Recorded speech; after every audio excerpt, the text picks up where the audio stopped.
Hola, ¿qué tal? ¿Cómo están? Muy buenas noches. Gracias nuevamente por conectarse a este espacio. Gracias, comunidad, mucho más que veterinarios, de verdad, de antemano.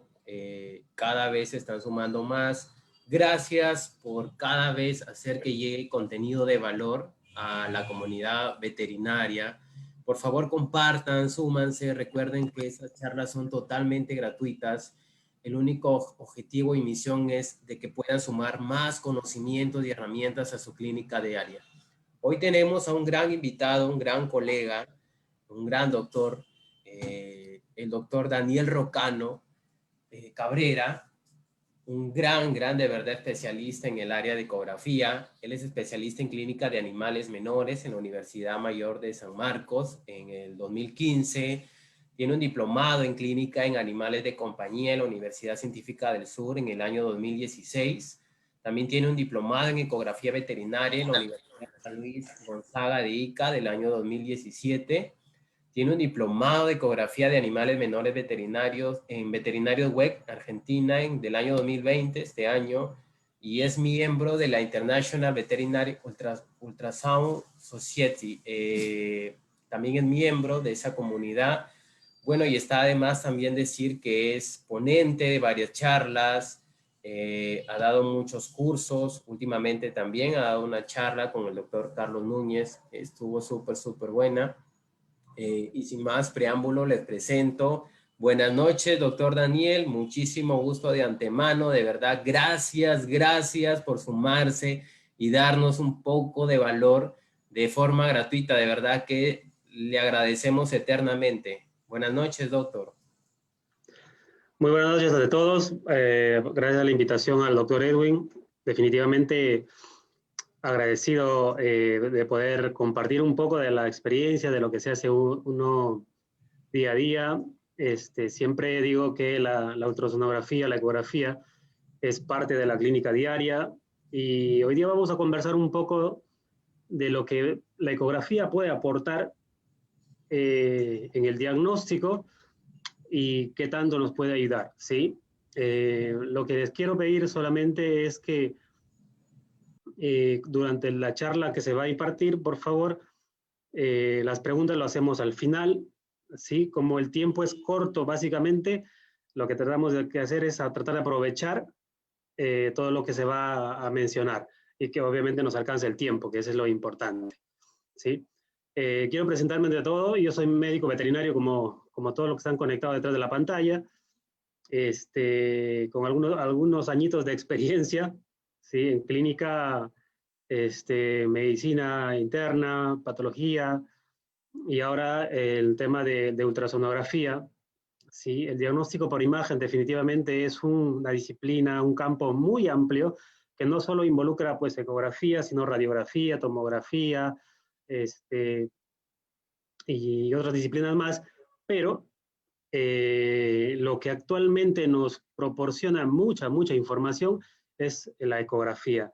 ¿Sí? Aparte que es un tipo de técnica de estudio que es inocuo para los pacientes, no emite ningún tipo de ondas que pueda generarle daño al paciente, todo lo contrario, es un tipo de estudio no dañino, inocuo para el paciente, como acabo de repetir.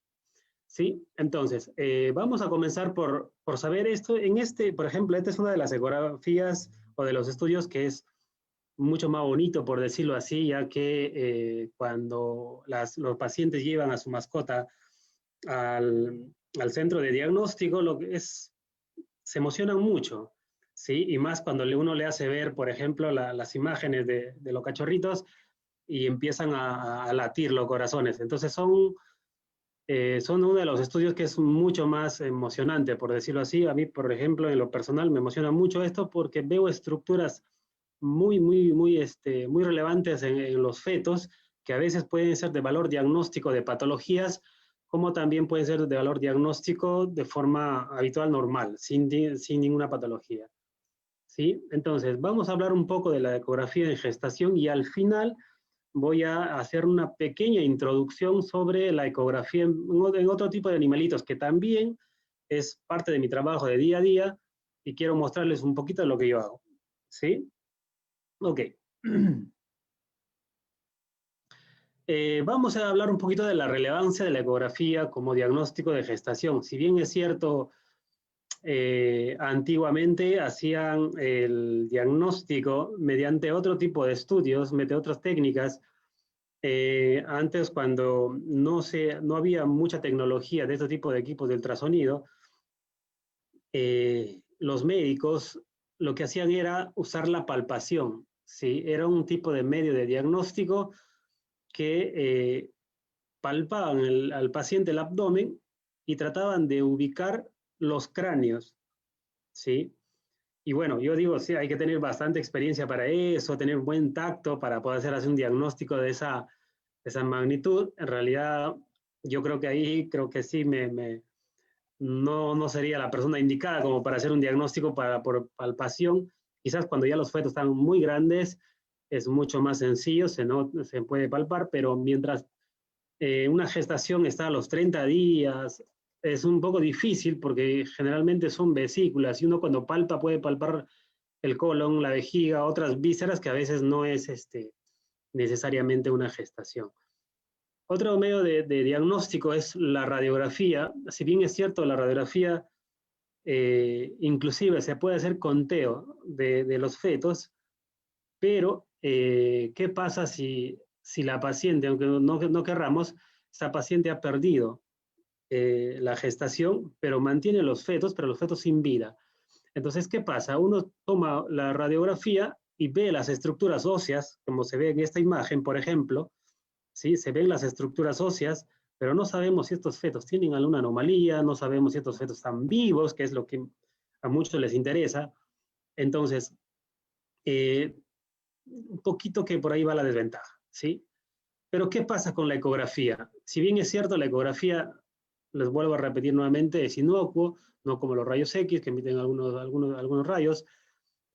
La ecografía nos permite ver que el paciente es uno que esté latiendo su corazón, que se esté desarrollando de la forma correcta los pulmones, el hígado, todas las estructuras que podamos diferenciar con la ecografía, ¿sí? Entonces, no solo podemos hacer o estimar edades de gestación, sino también podemos evaluar el crecimiento, el desarrollo de ese feto, ¿sí? El progreso, si ese paciente, por ejemplo, por alguna razón le encontramos alguna anomalía, le podemos hacer seguimiento mediante eh, aproximaciones en fechas determinadas de ultrasonido y ver cómo va esa patología, por ejemplo, en ese feto. O si ese feto le vemos con frecuencia cardíaca baja, lo volvemos a reevaluar y vemos si la frecuencia sigue manteniéndose tal cual. O sea, podemos inclusive ver en función al tiempo cómo va el desarrollo de ese feto. Así que la ecografía creo que tiene un puntito más por ahí y bueno, siempre hay que comenzar con un estudio ecográfico y quizás una ecografía a término ya se le puede complementar con una radiografía, ¿sí? Entonces, cuando uno se sienta frente al ecógrafo, siempre nos preguntamos qué vamos a buscar, qué estructura es lo que queremos estudiar cuando tenemos a un paciente con gestación, ¿sí? En primera instancia, siempre cuando nos envían a los pacientes para diagnóstico, nos preguntan primero si está gestando, ¿sí? Ojo, que cuando uno dice está gestando, no quiere decir si el feto está vivo o no, sino que quieren saber es que si tiene un embrión, tal cual, ¿sí? Si la vesícula embrionaria está presente, se pueden ver algunas membranas que definitivamente, por ejemplo, acá en esta estructura, ¿sí? Es casi una estructura esférica, pero vemos una estructura dentro, pero no sabemos si esa estructura está viable o no. Lo que sabemos es que sí está gestando esta paciente, pero lo que no sabemos es que tenga viabilidad fetal, ¿sí? Otra cosa que buscamos es saber si están vivos o no. Ahora, no todos los ecógrafos, por lo menos hasta hace unos años atrás, no traían la función Doppler, ¿sí? Que es este cajoncito que emite todos colores, ¿sí? Donde te hace ver que el corazón pues tiene latido. Pero actualmente ya hay equipos donde ya te permiten traer esa función. Entonces, en vesículas que van desarrollándose, ya nosotros podemos ver que se marca con el cajón color, con este tipo de colorcito, y nos permite por lo menos afirmar de que este feto está con vida, ¿sí? Pero también podemos simplemente no ponerle el Doppler y ponerle un poquito de énfasis en la estructura y le vamos a ver que el corazoncito empieza a latir, ¿sí? Se nota porque se nota, ¿sí? Entonces, una de las cosas es que ver que las vesículas estén presentes, otra es ver que dentro de las vesículas existen los fetos o los embriones porque por lo menos están empezando a tener latido cardíaco, ¿sí? O sea, que tengan viabilidad. Y la otra cosa que buscamos es cómo van desarrollándose los órganos, lo que le decía al principio. La ecografía no solo es para ver, oh, está gestando, perfecto. No, hay que hacerle seguimiento porque hay situaciones en que el feto llega a reabsorberse. Uno hace el diagnóstico de gestación y le vuelve a hacer un control y casualmente ya la paciente no está gestando. ¿Por qué? Porque simplemente optaron por hacer un diagnóstico de gestación en una fecha y ya no lo vuelven a programar para un control. ¿Sí? Yo por lo menos en lo personal soy partidario de que le hagan 3 ecografías y ahorita les voy a explicar por qué. ¿Sí? Entonces, lo que buscamos principalmente es saber si está gestando, si tiene viabilidad después de un tiempo, después vemos si tiene buen desarrollo de las estructuras fetales. ¿Sí? Entonces, eso es lo que básicamente nosotros nos tenemos que centrar cuando hacemos un diagnóstico ecográfico de la gestación y tratar de hacerle un seguimiento para ver ese tipo de desarrollo. ¿Qué hacemos más con la ecografía? Hay muchos métodos matemáticos que se utilizan como fórmulas para establecer el diagnóstico de gestación. En la actualidad, por lo menos a mí que me da más resultados, es el diámetro biparietal. Entonces, fijamos bien la estructura del cráneo del feto, ¿sí? Trazamos una línea y matemáticamente aplicamos una fórmula para tratar de estimarle el tiempo de gestación, ¿sí? Algunos ya ecógrafos vienen ya predeterminados con un tipo de software para hacerle la medida y automáticamente te botan el tiempo de gestación. Recordarles que a veces no se ajustan porque nosotros tenemos una variabilidad de pacientes de diferente tamaño, el cráneo a veces son de diferentes tamaños durante una gestación, a veces los fetos no tienen el mismo tamaño de cráneo. Entonces, en lo personal yo les recomendaría que traten de aplicar fórmulas matemáticas, el diámetro biparietal, que es la que se ajusta mejor para tratar de aproximar la gestación, ¿sí? Ahorita les voy a poner también la fórmula que se aplica en perritos y en gatitos. Entonces, otra cosa que podemos hacer es tratar de hacer un sexaje. Antes era un poco difícil, complicado, porque faltaba un poco de técnica y faltaba también equipos que nos ayudaran a diferenciar estructuras sexuales de los fetos. En la actualidad ya se puede hacer. ¿Qué pasa? Que no siempre se puede por la razón de que a veces tenemos una gestación múltiple y tratar de buscar la comodidad del paciente a veces o del fetito para que se deje ver es bien complicado. ¿Sí? Imposible, ¿no? Pero bien complicado. Pero en gestaciones únicas, gestaciones dobles, por ejemplo, es mucho más sencillo, ya que ya que el sonido del ecógrafo va a poder penetrar bien y va a tener buena visibilidad esos órganos. Entonces, es mucho más sencillo, a partir de los 45 o 50 días, por ejemplo, empezar a ver el sexo. En las hembritas siempre es una estructura casi circular, con un rafe medio, ¿sí? Vemos ahí una estructura lineal, y en los machos se suele ver el hueso peniano. ¿Ves? Dos estructuras rectilíneas que se acompañan entre sí, a diferencia de la hembrita que es un poco más circular. Entonces, viendo estas estructuras, viendo estas imágenes, no nos podemos equivocar y podemos intentar hacerle el sexaje. Como les repito, si tienen una gestación de uno o dos fetos, es bastante sencillo, uno lo puede sexar y saber evidentemente de qué sexo van a obtener esas mascotas, esos pacientes. ¿Sí? También se puede hacer el sexaje. Otra cosa que podemos hacer con la ecografía es ver el sufrimiento de los fetos que empiezan a descender sus frecuencias cardíacas por debajo de los 200 latidos por minuto. Podemos ver y estimar que un paciente, que un fetito, está teniendo quizás algún problema con el rango de frecuencias.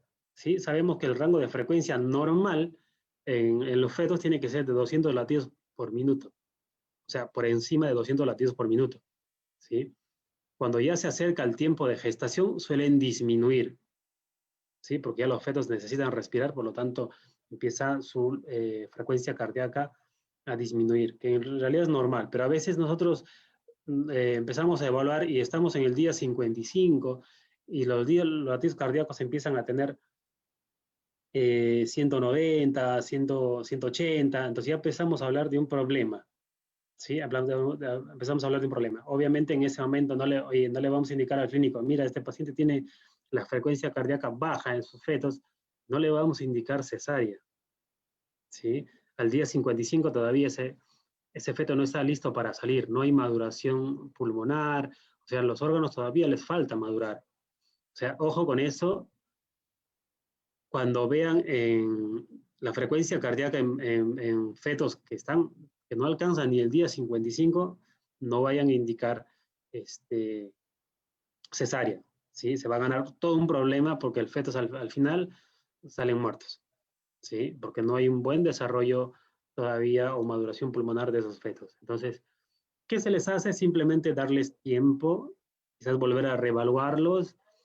A veces lo que yo suelo hacer cuando encuentro un fetito con frecuencia baja, trato de moverlo, a veces están durmiendo, por lo tanto su frecuencia cardíaca pueden ser un poco bajas, ¿sí? Entonces, si yo tengo, por ejemplo, 4 fetos que estoy evaluando y tengo 2 que están con la frecuencia baja y 2 que están dentro del rango permitido, entonces trato de moverlos un poco porque probablemente esos 2 estén durmiendo, ¿sí? Viéndolo del punto de la mejor manera. Entonces, a veces me ha pasado que sí empiezan como que a normalizarse las frecuencias cardíacas y los pacientes andan bien, ¿sí? Entonces, podemos jugar un poquito por ahí. Otra cosa que podemos evidenciar también son patologías. Por ejemplo, este es un tórax de un feto. Ven esta área negra, que el término ecográfico utilizado normal es el término anecoico, ¿sí? Esta estructura que ven acá que estoy marcando es el pulmón. Ven el pulmón cómo está colapsado, ¿sí? Está comprimido. Entonces, ese es por el efecto que tiene el líquido en el tórax. Entonces, esto se conoce como hidrotórax, ¿sí? Entonces, esto podemos hacerle seguimiento, inclusive si vemos a un paciente tan joven de 45 días, a un feto de 45 días con esta patología, podemos citarle quizás a las 2 semanas o a los 55 días, empezamos a ver muchas veces que puede haber reducción de la cantidad de líquido que hemos estimado en un principio. O de lo contrario, esto empieza a incrementar más, se hace un líquido subcutáneo, se hace una nasarca, ¿sí? Entonces, pero sí nos permite ver y hablar con el clínico y informarle de lo que está pasando, ¿sí? A la actualidad yo la verdad no he visto un tratamiento efectivo para el tratamiento de derrames o de nasarcas en fetos. Entonces, sé que utilizan medicamentos como la furosemida, pero a ciencia cierta no hay un tratamiento específico. La verdad no sé si funcionará porque no soy de utilizar, así que eso les dejo a los clínicos. Entonces, también se puede ver las patologías, ¿sí? Ok. Muchos, por ejemplo, si uno pensando como clínico dice, ¿cuándo es el tiempo que se debería hacer el primer diagnóstico de gestación? ¿Sí? Mira, les contaré que el diagnóstico de gestación, ya con un poco de práctica, se puede realizar desde el día 18, 20, 22, ya se puede empezar a ver las vesículas embrionarias, ¿sí? O sea, de poder hacer, se puede. Pero ¿por qué acá yo les marco 30 días post-monta, post-servicio? ¿Por qué? Porque menor a los 30 días, ¿qué vamos a ver aquí? vemos una vesícula. Entonces, no le veo la justificación de hacer el diagnóstico de gestación menor a los 30 días porque solo veo una vesícula. Y como les dije en un principio, ver una vesícula no me garantiza de que este feto, perdón, esta vesícula, quizás con un crecimiento de un embrión, vaya a ser viable. ¿Sí? O sea, no me está permitiendo ver ninguna estructura que a mí me diga en certeza, mira, le he diagnosticado la gestación y va a parir tal cual. Entonces, la recomendación es que se haga por encima de los 30 días, ¿sí? No menor a ello. Pueden hacerlo como un tema de trabajo, con saber que sí tienen toda la capacidad de poder diagnosticarla, sí, pero en la práctica, pues no te ayuda mucho, ¿sí? En la práctica hay que tratar de hacerlo por encima de los 30 días, donde ya podemos ver, inclusive, acá les pongo un gráfico, de cómo se pueden ver las estructuras, los miembros, el cuerpo y la cabeza.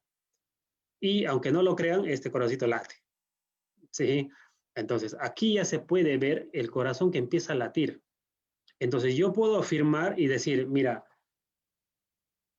sí está viable, sí tiene corazoncito y empiezan a diferenciarse la cabeza y el cuerpo, sí, yo lo puedo decir, por encima de los 30 días. Menor a ello, pienso solamente que es una vesícula y definitivamente no le estoy ayudando nada al clínico, ¿sí? Solo estoy informando que está gestando, pero más nada, o sea, no sé si va a ser viable o no.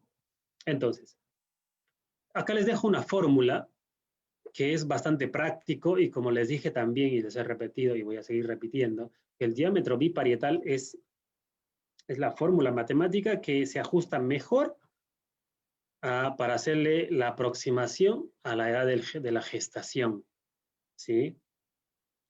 No suelo yo poner en mis informes fecha probable de parto. ¿Por qué? Yo uso la fórmula y digo, mira, este paciente con esta fórmula tiene 55 días. ¿Cuánto le falta para su día 60? Son 5 días. O sea, ya estimándole el tiempo de gestación, creo que la información está completa. En realidad lo veo un poco irrelevante estimarle la fecha probable de parto, ¿sí? Y les voy a explicar por qué nosotros con ecografía a veces no es el estudio determinante para que la paciente vaya a cesárea, por ejemplo. Muchas veces van a la ecografía y la ecografía es determinante para la cesárea y no siempre es así, ¿sí? Hay datos que la ecografía aporta mucha información, eso sí, pero también el examen clínico juega un papel importantísimo, ¿sí? Un papel importantísimo. Eso vamos a aclarar ahorita unos puntos. Entonces acá tenemos el diámetro biparietal, ¿sí? Por 15 más 20. Esta fórmula matemática es más para un canino y para el felino también tiene otras variables, que es 25 más 3, ¿sí? Entonces, en lo personal utilizo más esta fórmula matemática. Les repito, hay otras en los libros, hay otras que imparten algunos colegas míos, pero pueden utilizarla sin problema, ¿sí? Cual mejor se les ajuste, perfecto, ¿sí? A mí se me ajusta mejor esto, así que yo trabajo con esto y por eso les comparto, ¿sí? Ok. ¿Cuántas ecografías debemos de hacer?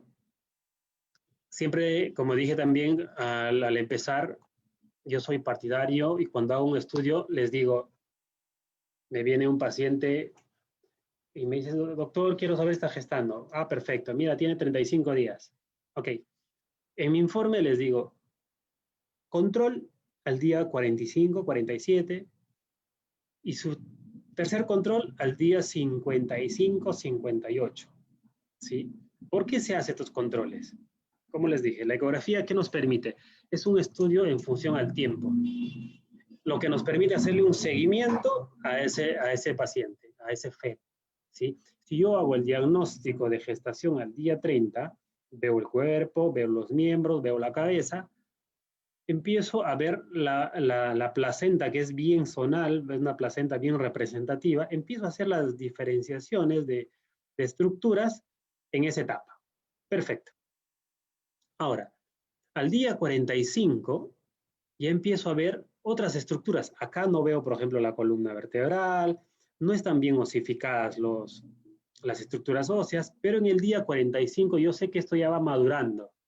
Entonces empiezo a ver la columna vertebral, ¿ve? Se ven todas las vértebras. Entonces empiezo a ver la diferenciación y mineralización de los órganos. ¿Sí? Veo que la gestación está yendo correctamente bien, se le informa al propietario o al clínico, mira, la gestación va bastante bien, la frecuencia cardíaca va bastante bien. ¿Sí? Me lo vuelves a traer de acá el día 55 o el día 58. ¿Para qué? Para ver la maduración. ¿Sí? En la maduración, o sea, cuando uno hace ecografía empieza a diferenciar las tonalidades que tiene el mundo de grises, entonces empezamos a ver que el pulmón empieza a hacerse un poquito más ecogénico, más brillante, más blanco, por decirlo de otra manera, y con respecto al pulmón, que el pulmón empieza a ser un poquito más oscuro. Esa diferenciación de ecogenicidades nos va a decir a nosotros, nos va a brindar esa información de que esos órganos están empezando a madurar, están entrando a su color normal de maduración. ¿Sí? El corazón empieza a verse las 4 cámaras, aurículas, ventrículos, se empiezan a ver. Entonces, eso es lo que nosotros tenemos que impartir cuando hacemos un diagnóstico de gestación. ¿Sí? Entonces, cuanto más va avanzando la gestación, va apareciendo la maduración de las estructuras y se va viendo inclusive patologías, lo que al principio no se veía.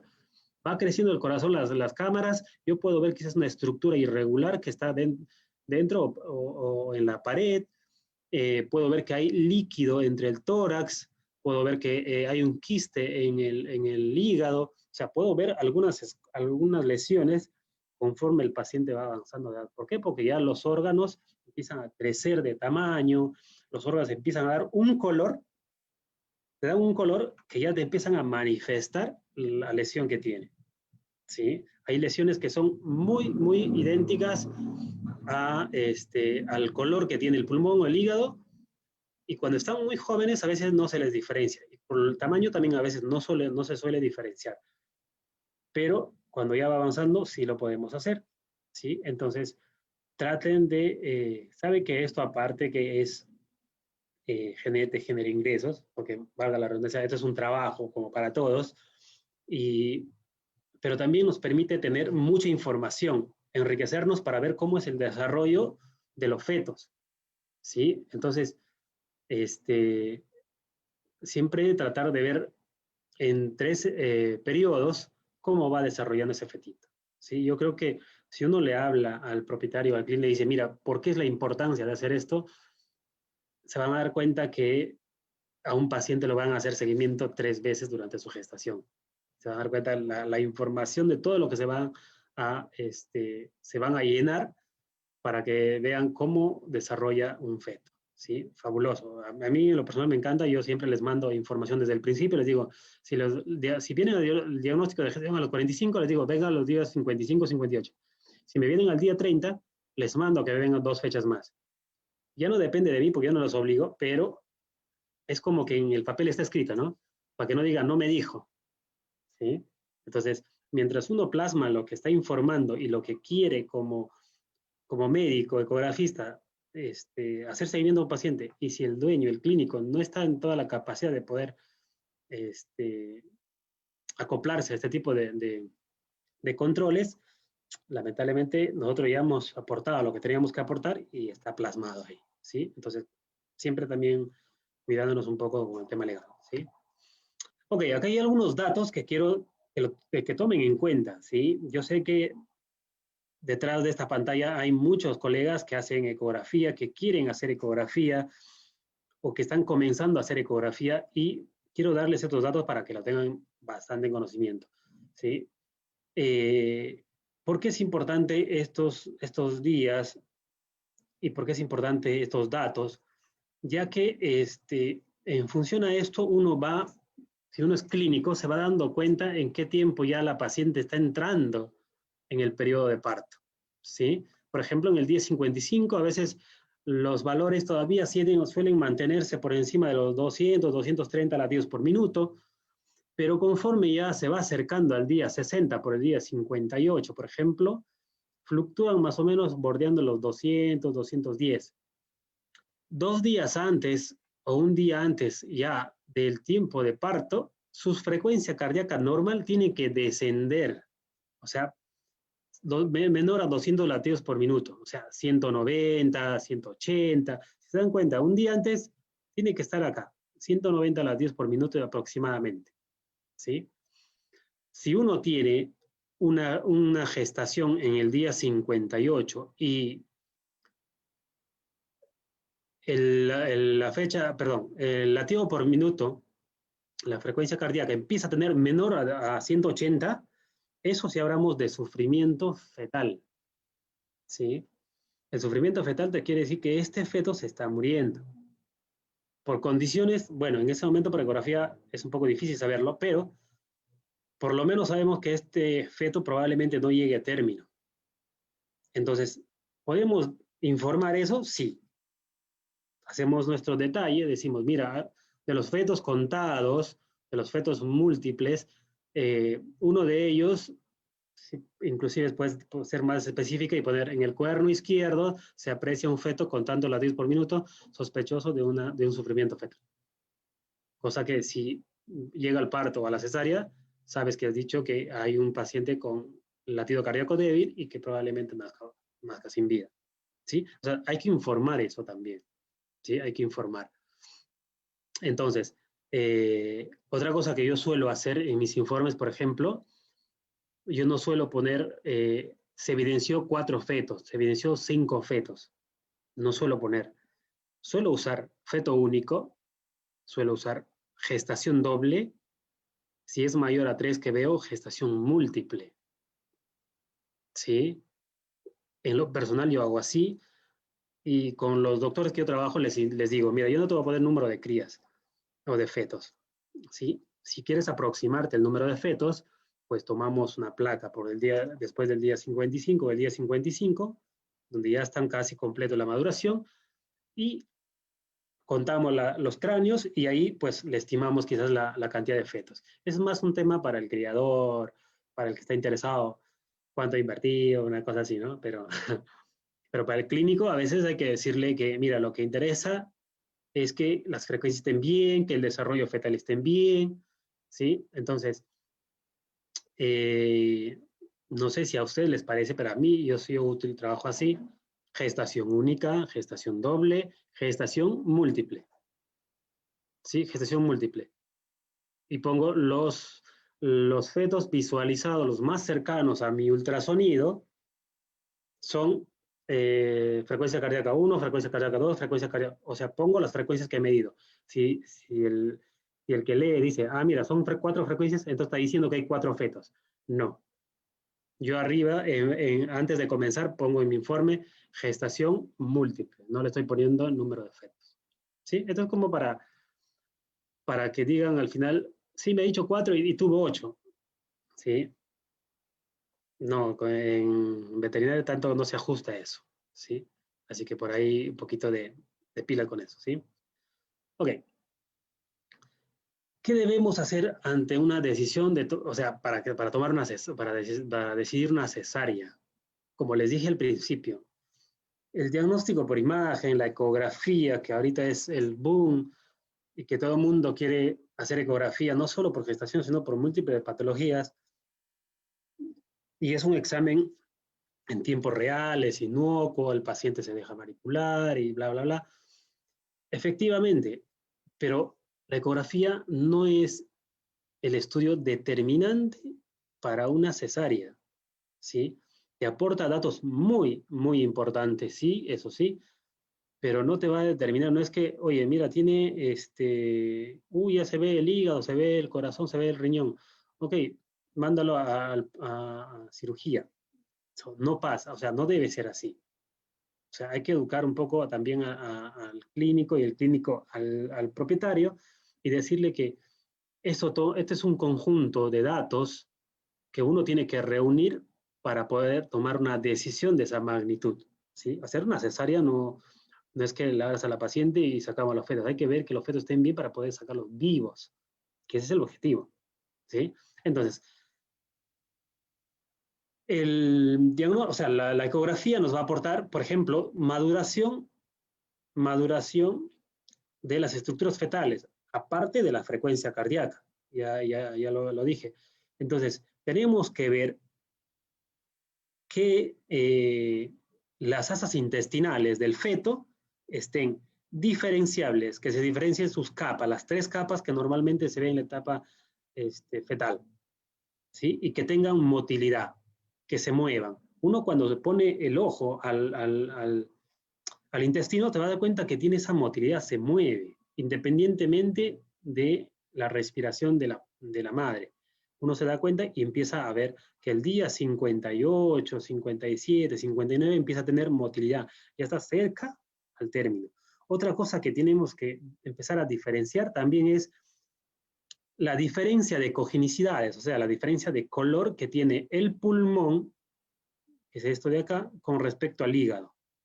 ¿Sí? Tiene que ser un poco más brillante, más ecogénico. Y el tercer punto, que por lo menos a mí yo aporto estos datos y al clínico les digo, mira, el riñón ya tiene buena diferenciación córtico-medular.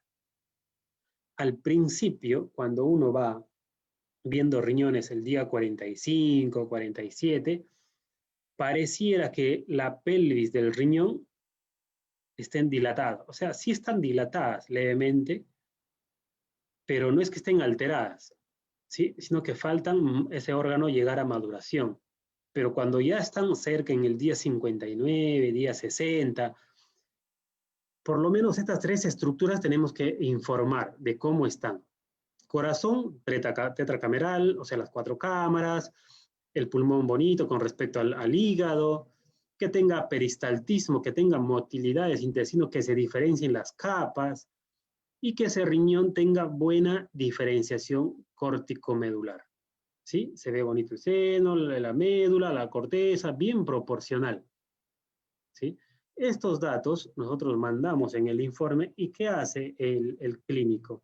Yo, por ejemplo, mando esta información adicional en el informe. Digo, para tomar datos antes de una cesárea, les pongo así, tal cual, ¿eh? Para que el clínico lo tenga en cuenta. Disminución de latido por minuto menor a 200, ¿sí? Entonces, y marco todos los latidos que he encontrado en ese estudio. Signos de primer haber iniciado la fase de parto.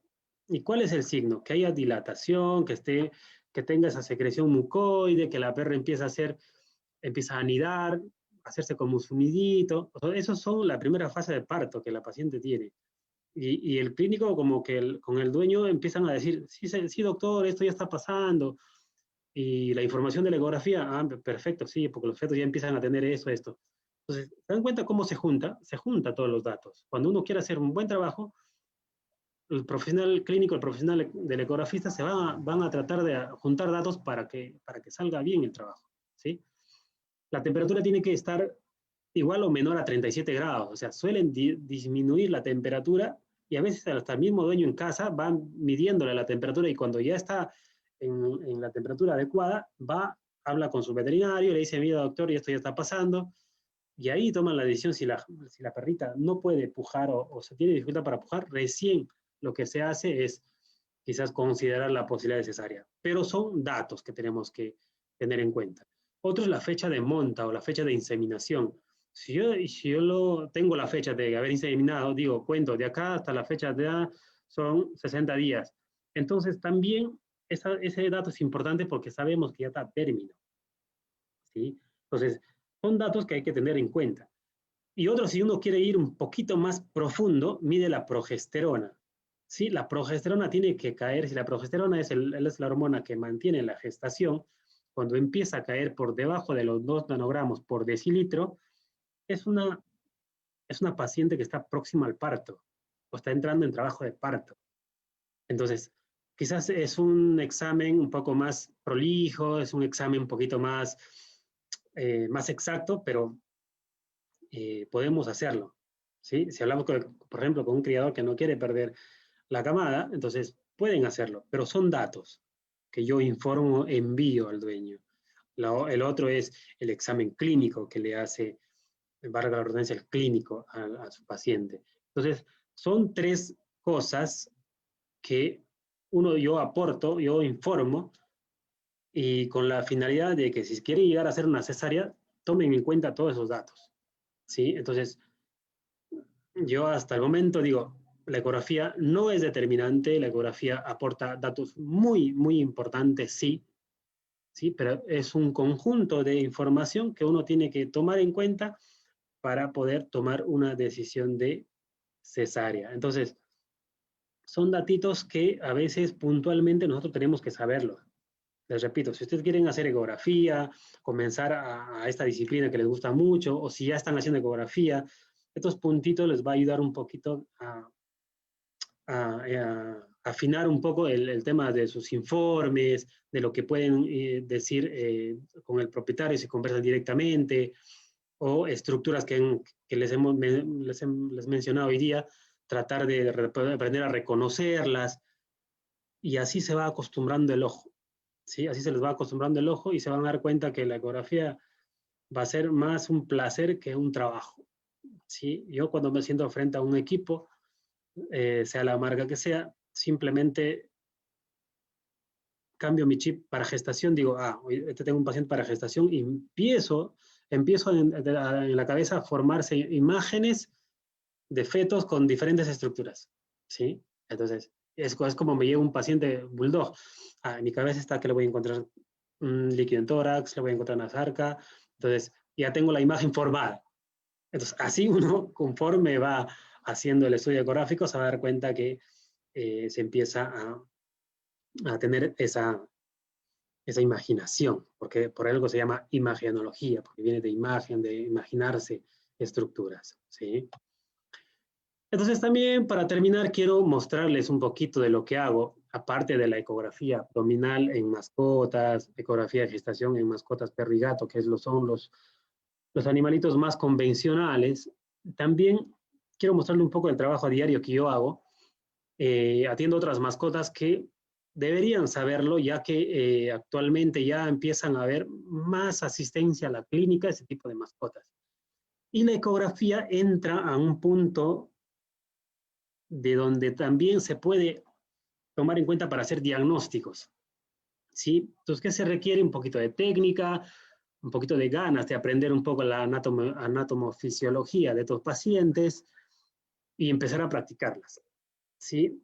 Quizás con un poquito de ayuda con un equipo apropiado, se puede hacer, ¿sí? Son animalitos muy pequeños, pero que también tienen grandes problemas, ¿sí? Inclusive tienen problemas similares a lo que tienen los perros y los gatos. O sea, no hay que quedarnos solo en perros y gatos, ¿sí? Por ejemplo, una ecografía en un erizo. Muchos dirán, pero doctor, pucha, ¿cómo le hago si es un animal muy pequeño? Evidentemente, a veces son pacientes raras a veces que se dejan manipular sin sedación. Y en otras ocasiones, pues hay que sedarlas porque no siempre se dejan, se erizan, se esconden, se hacen una bola y ponerle el transductor a veces es un poco difícil, pero de poder hacer, se puede hacer. Mira, por ejemplo, pueden descartar colectas uterinas, hiperplasias endometriales, pueden descartar patologías en vaso, nodulaciones, patologías en los riñones, también se puede descartar, ¿sí? Se puede ver cualquier estructura como ver a un paciente mamífero normal, ¿sí? Les repito, se requiere solamente de equipo necesario, voluntad para hacerlo y, bueno, tener un paciente que nos muestre la diversidad de sus órganos. Pero patologías, encontrarlas, sí. ¿Quién no quiere encontrar una patología de esta naturaleza, una colecta uterina, y pues corregirla, que se corrija, ¿cierto? Entonces, sí podemos hacer en este tipo de animalitos como el erizo. Es muy pequeño, casi pesan 200, 300 gramos y definitivamente sí podemos hacer diagnóstico. Otro que es bastante común son los hurones. Los hurones son un tipo de animalitos muy parecidos al gato, a diferencia que tienen un olor agradable, aparte que son muy móviles, ¿sí? Su estructura esquelética es muy móvil, fácil de hacerse un movimiento y sacarte el transductor de encima, ¿sí? Pero también, por ejemplo, otro tipo de pacientes que ya muchas veces ya vienen castrados, tienen patologías adrenales, tienen patologías, los linfomas, por ejemplo, son bastante comunes en ellos, los quistes renales, las enfermedades pancreáticas, las obstrucciones. Entonces, ¿qué pasa si llega a nuestra clínica un paciente así? Si tenemos la oportunidad de hacerle un diagnóstico, pues hagámosla, ¿sí? Empezamos a reconocer las estructuras, como hacemos un barrido en un paciente, un perro, un gato, empezamos a hacer el barrido igual, ¿sí? Y empezamos a diagnosticarle cómo está el páncreas, cómo están las adrenales, cuántos quistes tiene ese riñoncito, o sea, empezamos a verle las patologías que habitualmente este tipo de mascotas lo tiene. Y para ello, les digo, igual que en perros y gatos también, hay que estudiarnos la ecoanatomía, la fisiopatología, y vas a ver que la ecografía se les va a hacer fácil, ¿sí? Fácil, pero son mascotas que también se van a cruzar en algún momento, así que sería bueno que pues empiecen a tener un poquito de afinidad y ganas de hacerlo, ¿sí? Esto dirán, pues doctor, pero ¿cómo lo hace? Evidentemente son mascotas que ya pesan menor a 200 gramos, muchas veces están con los 100 gramos, pero ¿qué pasa? También es un mamífero, es un roedor que también tienen patologías, también tienen enfermedades, así como cualquier otro. Entonces, mira, por ejemplo, aquí, esta es la vejiga, esto de aquí viene a ser el colon, y lo que está dorsal a la vejiga es el útero, ¿sí? Vemos el útero con un poquito de colecta. ¿Nos podemos diagnosticar patologías reproductivas? Claro, es un paciente altamente sensible a patologías reproductivas, ¿sí? Las colectas uterinas son a uno en ellos. Pero ¿cómo nosotros sabemos que este es el útero? Porque están ubicadas idénticamente a un perro o a un gato. Sabemos que en el perro y el gato tenemos a la vejiga, que es nuestro órgano de referencia, dorsal a la vejiga recorre en las hembritas una estructura tubular que viene a ser el cuerpo del útero. Y izquierda o derecha siempre se va a ubicar el colon. O sea, tenemos una estructura con interfaz ecogénica con una sombra posterior que vendría a ser el colon. Entonces, estas estructuras nos va a diferenciar de dónde estamos ubicados para poder ver el útero. Entonces, ¿sí podemos hacer el diagnóstico? Sí. ¿Qué nos falta? Ganas y conocer un poquito la anatomía. La anatomía es bastante fácil de reconocerlas, ¿sí? Lo mismo, podemos ver las adrenales. Dirán, se volverán locos querer ver adrenales en un animal tan pequeño.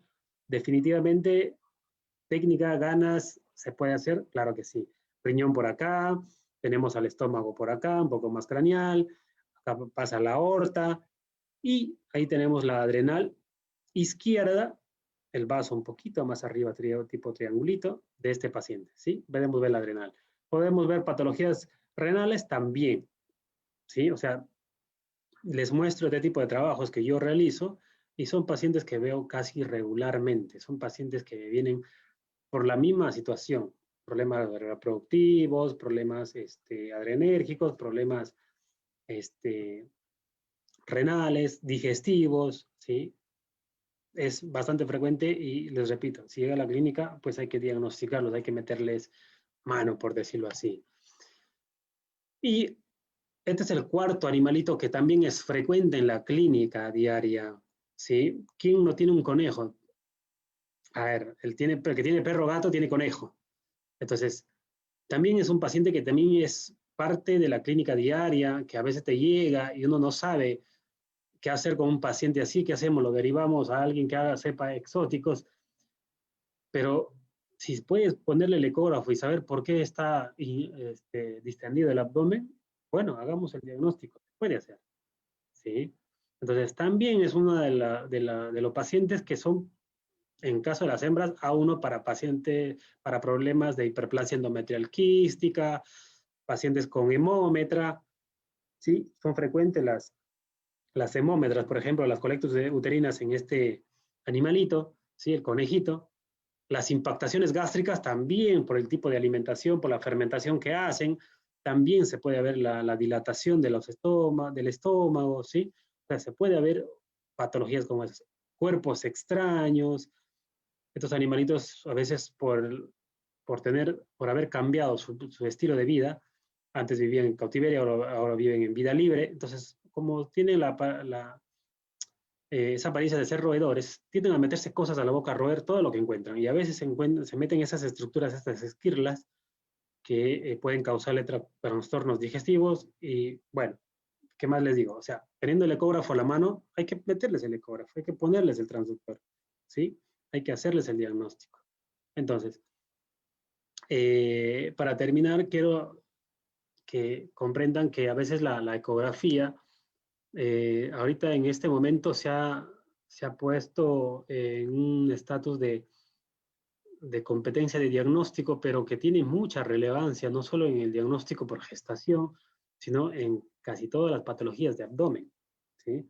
Entonces, eh, les repito nuevamente, ustedes están detrás de la pantalla, yo sé que hay muchos que hacen ecografía, que quieren hacerlo, o tienen un ecógrafo en la casa, perdón, en el trabajo, y no saben cómo utilizarlo, o si ponen el traductor y les ha faltado un poquito de detalles que hoy día he tratado de proporcionarles. Practiquen, la ecografía es más práctica que teoría, pero yo creo que se pueden hacer muy, muy buen trabajo con este tipo de estudio, ¿sí? Eh, Estoy abierto para recibirle sus preguntas, algunas dudas que puedan tener. Ojo, que no soy, eh, no hago cherry con ningún equipo. Si me preguntan qué equipo prefiero utilizar, yo les voy a decir, bueno, dependiendo de la exigencia que tienen, definitivamente siempre me preguntan eso. ¿Sí? Entonces, muchísimas gracias, les agradezco por la atención, por escucharme un poco de la charla que impartí hoy y espero pues, que les haya gustado y que esta disciplina pues siga creciendo. Muchas gracias. Gracias, gracias, doctor. De verdad, muchísimas gracias. Todo está súper, súper interesante. Justamente el doctor Jocelyn Maciel le estaba preguntando con qué equipo hace las ecografías, doctor. Hermosas imágenes. Pero bueno, ya aclaró la duda. No, pero igual les digo algo más. O sea, comprarse un ecógrafo es como comprarse un celular. Cuanto más quieres sacarle provecho a algo, quieres equipo de mayor tecnología, ¿sí? Pero va en función a qué provecho quieres sacarle. Por ejemplo, uno tiene un iPhone y apenas lo utiliza para hacerle, ¿qué te digo? Usar el WhatsApp, el Facebook, pero no sabe utilizar otras aplicaciones. Es lo mismo con el ecógrafo. Te puedes comprar un equipo de alta gama y no le vas a dar el provecho necesario para sacarle el jugo a ese equipo. Entonces, con esto quiero llegar al punto de decir, un ecógrafo de gama baja puede tener buenas imágenes, lo que se requiere es técnica para poder abordar a un paciente. El estudio ecográfico es un tipo de técnica operador dependiente, ¿sí? Yo creo que los equipos actualmente que ya están entrando al mercado vienen con buen equipamiento de funciones y yo en lo personal utilizo un Sonescape con lineal que llegan a aproximadamente 14 MHz. ¿Sí? Son de alta frecuencia para animales muy, muy pequeños. Doctor, entonces a los que están iniciando en el mundo de ecografía, ¿alguna recomendación, alguna sugerencia? Ya que usted comentó que hoy en día es una herramienta que en verdad es como tener un estetoscopio, pues, ¿no? En tu consulta diaria. Definitivamente te tomo la palabra porque nosotros los ecografistas, si el clínico tiene su estetoscopio, nosotros tenemos nuestro ecógrafo que viene a ser casi exactamente lo mismo, ¿ya? Es como el cardiólogo que tiene su ecógrafo para que vea el corazón, algo así. Entonces, definitivamente el que quiere comenzar esta disciplina, les diré, ¿sí? Y yo lo digo siempre en mis charlas, en los cursos que imparto, algunos alumnos que a veces enseño en los diplomados, les digo, para hacer ecografía hay que tener como base teórica, anatomía, fisiología y clínica, ¿sí? Esos tres puntos uno se quiere entrar a esta disciplina porque cuando uno ve una patología, para que haga una conclusión, tiene que saber un poco de clínica patológica, o sea, tienen que hacer clínica, patología, ¿sí? Entonces, anatomía, fisiología, clínica, patología. Esos 4 puntos, yo creo que la ecografía se les va a hacer muy, muy fácil. Genial, doctor, gracias. También de parte de la doctora Patricia Quispe pregunta, ¿hay un estándar de margen de error para número de fetos y edad gestacional? Para la edad de gestación, sí es. Siempre hay un margen de error entre más menos 1, más menos 2, según el tipo de raza. Por ejemplo, para los bulldogs es más menos 2, que es una de las razas más complicadas. Y de ahí, en su gran mayoría, es más menos 1. ¿Sí? Pero como les digo, es un dato más. No siempre, yo por lo personal no me guío tanto de eso, sino de toda la información que yo brindo, lo que puedo obtener durante la ecografía. ¿Sí? ¿Cuál es la otra pregunta?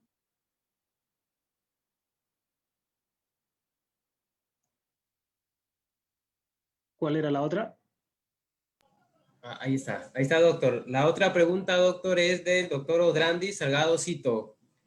Gracias por la charla, doctor. Excelente stick. Gracias. Una consulta en una hembra gestante, pero ya pasó el día 62 de gestación y no tiene ni pujos. ¿Usted esperaría que presente labor de parto o mande ecografía para ver los fetos? Definitivamente, buenísima pregunta. ¿Sí? Eso les ha pasado a muchos. Si uno tiene el día 60, hablando de caninos, porque a veces en los gatos puede extenderse un poquito más, en caninos, por ejemplo, pasó el día 60 y la perrita está totalmente normal, o sea, no tiene labor de parto, no tiene esa primera fase de parto.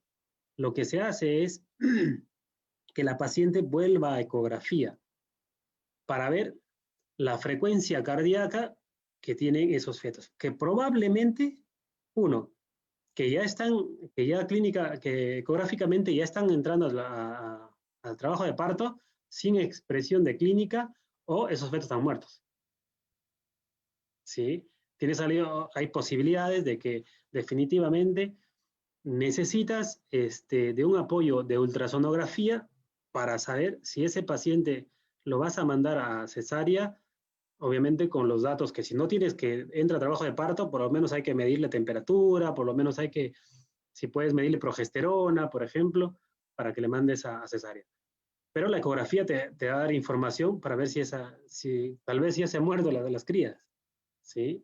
Entonces sí, yo creo que definitivamente ahí la ecografía es determinante, volver a someterles a los pacientes. Doctor, otra pregunta es, ¿hay una frecuencia protocolar de ecografías constantes en una gestación de una perrita? Es decir, cuando esté llegando a término, ¿se hace diario, interdiario, cada 2 días? ¿Cuál es la Ah, recomendación? ya, claro. A veces uno cuando está el día 55 quisiera hacerle ecografía diaria al paciente, ¿no? Hasta que llegue al día 60. ¿Se puede hacer? Claro. Si bien es cierto, la ecografía es inocuo, no es dañino para los pacientes, pero es más por estrés de la madre, ¿sí? Someterle a que le estén sujetando, a que esté con la panza hacia arriba.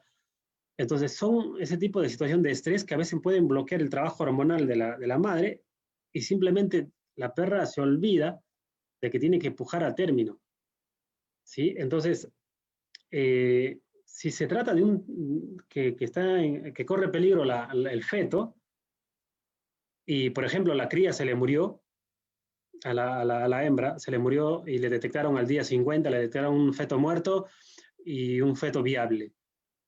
Entonces ahí se ajustaría mejor hacerle un seguimiento para ver si ese feto está generando problemas en función al tiempo para que la perra llegue a término normal. Entonces ahí podría hacerle el seguimiento. Pero si es una gestación normal, no le veo tanta justificación de medirle el día 55, el 56, el 57, no. Le puedo hacer el día 55 y luego acercarme al día 59 a medirle nuevamente los valores de frecuencia cardíaca, sí, por un tema de asegurarme de que esa perrita ya está casi a término. ¿Sí? Pero hacer los controles diariamente, yo creo que lo haría simplemente cuando tenga una patología, por ejemplo, una muerte fetal. Genial, doctor. Acá hay otra pregunta. Mencionan, en humanos valoramos cantidad y calidad de líquido amniótico, que también es determinante para ver si es parto normal o cesárea. ¿En perros y gatos es igual? Más que dato determinante, es un dato de información que se brinda. Eh, Clínicamente se sabe que conforme avance la gestación, el líquido amniótico tiene que disminuir en volumen. ¿Sí? Inicialmente suele verse como si el feto estuviera nadando dentro de él, pero cuando forma va avanzando, eso tiene que ir disminuyendo. ¿Sí? Al final, que por acá tengo, por ejemplo, una imagen, al final tenemos que tener solamente la imagen acá, como ven esta estructura acá, ¿sí? Solamente se ve al feto prácticamente dentro del útero. En cambio, acá se ve casi completo. Se ve una gran cantidad de líquido.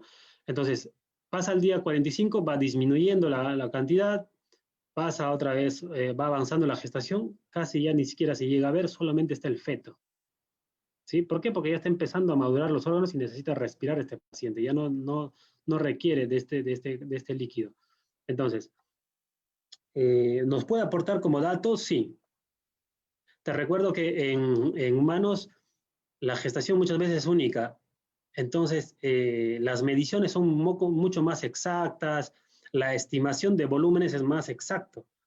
En mascotas, lamentablemente, porque hay mucha superposición de estructuras, yo puedo ver a los fetos que están más próximos a mi ultrasonido y digo, ah, mira, de esto tiene menor cantidad de líquido, de acá tiene menor. Y los que están debajo no los puedo estimar porque el sonido no ingresa, porque ya el desarrollo óseo y de las estructuras no me permiten ver.